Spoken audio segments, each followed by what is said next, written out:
कहानी उन आम घरों की है जहां खाने वाले तो कई, लेकिन कमाने वाला एक मर्द ही होता है। बावजूद इसके उससे उम्मीदें कम नहीं होती। देखिए जी, सामने वाले वर्मा जी कैसी अच्छी तरह से सफाई करते हैं छुट्टी वाले दिन अपने घर की, और एक आप हैं। अरे यार, उनके पास कार है, ऑफिस पास में है और हफ्ते में 2 दिन की छुट्टी होती है, तो फर्क तो पड़ता है ना। मेरी तो शादी ही गलत हो गई।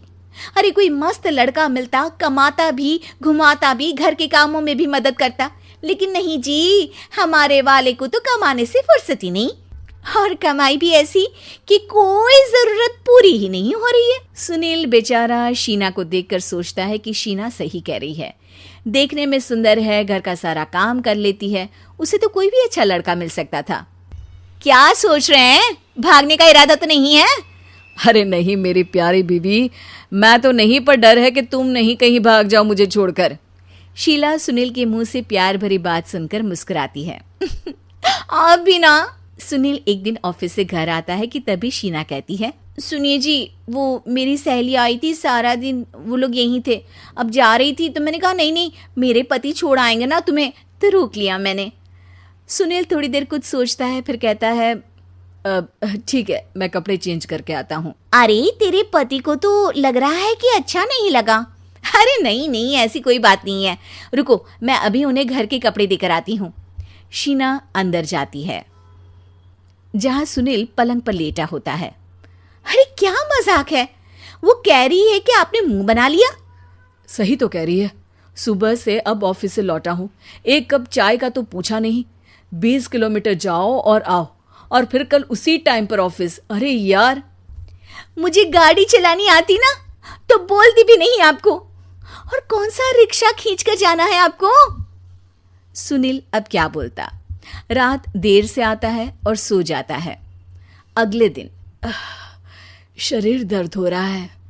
अरे तो मत जाओ ना ऑफिस, चलते हैं ना मार्केट घूमने, फिर पिक्चर देखेंगे और रात में खाना खाकर घर वापस। सुनील जब सारे दिन की थकान वाला शेड्यूल सुनता है तो वो सीधे सीधे ऑफिस के लिए तैयार हो जाता है। अब आए दिन शीना की डिमांड बढ़ती ही चली जाती है और सुनील उसको पूरा भी करता। लेकिन एक दिन, ए जी मेरा भाई आ रहा है, उसे 2 लाख रुपए की जरूरत है। हाँ तो मैं क्या करूँ शीना, मेरे पास इतने रुपए नहीं है। हाँ हाँ पता है नहीं है, लेकिन किसी से लेकर तो दे सकते हो ना। अरे मैं किससे मांगू, मेरे तो जानने में भी कोई नहीं है जिसके पास इतनी बड़ी रकम हो। तभी वहां शीना का भाई शीनू आ जाता है। जीजा जी कैसे हैं आप? अब मैं ठीक हूँ शीनू, अचानक इतनी बड़ी रकम की जरूरत कैसे पड़ गई? अरे जीजा जी, वो बिजनेस शुरू किया ना, तो उसके लिए पैसे की ज़रूरत है। काफ़ी हो चुका है, थोड़ा पैसा बचता है तो मैंने सोचा आपसे ले लूँ। अब देखो, मेरे ऑफिस में कुछ लोग हैं जिनकी सेविंग अच्छी है, मैं उन लोगों से बात करके देखता हूँ।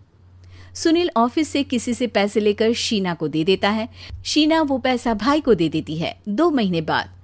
अरे यार शीना, वो ऑफिस वाला आदमी अपने पैसे मांग रहा है, कैसे दूं? अपने भाई से बोलो ना पैसे दे दे। अरे हाँ हाँ दे देगा, कहाँ भागा जा रहा है, आप उनको बोल दो कि दे देंगे। थोड़े दिन बाद, शीना वो आदमी मुझसे आज भी पैसे मांग रहा था यार, मैं तंग आ गया हूँ। ऑफिस जाते ही सामने उसका चेहरा दिखता है, क्या बोलूँ, बार बार पैसे मांगता है। अच्छा मैं शीनू को फ़ोन लगाती हूँ, बात करके देखती हूँ। शीना भाई को फ़ोन करती है लेकिन वो फ़ोन उठाता ही नहीं। लगता है भाई कहीं ऐसी जगह है जहाँ नेटवर्क की समस्या होगी। सुनील अगले दिन दोपहर को ही घर आ जाता है। उसका चेहरा उतरा और परेशान सा होता है। वो रोने लगता है। अरे क्या हुआ जी, आप इतना परेशान क्यों हैं? सब ठीक तो है ना? अरे नहीं शीना, कुछ ठीक नहीं है, मैं ठीक नहीं हूँ। तुम्हारे भाई के लिए मैंने जो पैसे लिए थे, उस आदमी ने आज भरे ऑफिस में सबके सामने मेरी बेइज्जती कर दी। सबके सामने आज मैं कर्जदार बनकर खड़ा था। मैंने हर वो प्रयास किया घर चलाने के लिए जो मैं कर सकता था, लेकिन अब नहीं होगा। वो फिर रोने लगता है। अरे आप तो औरतों की तरह रो रहे हैं, मर्द हैं आप। क्यों, आदमी के सीने में दिल नहीं होता, या फिर वो इंसान नहीं बशीर होता है? अरे मैं थक चुका हूँ शीना, तुम समझती क्यों नहीं?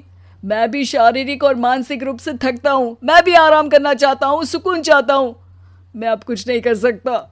कुछ नहीं। वो बैठ जाता है। शीना पति को हैरान परेशान देखकर चुप हो जाती है।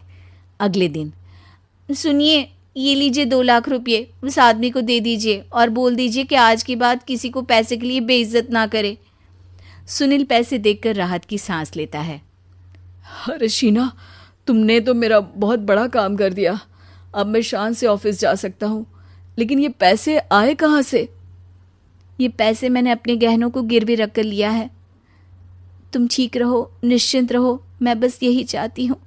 मुझे माफ़ करना, पर अब मैं समझ चुकी हूँ कि मर्द को भी दर्द होता है।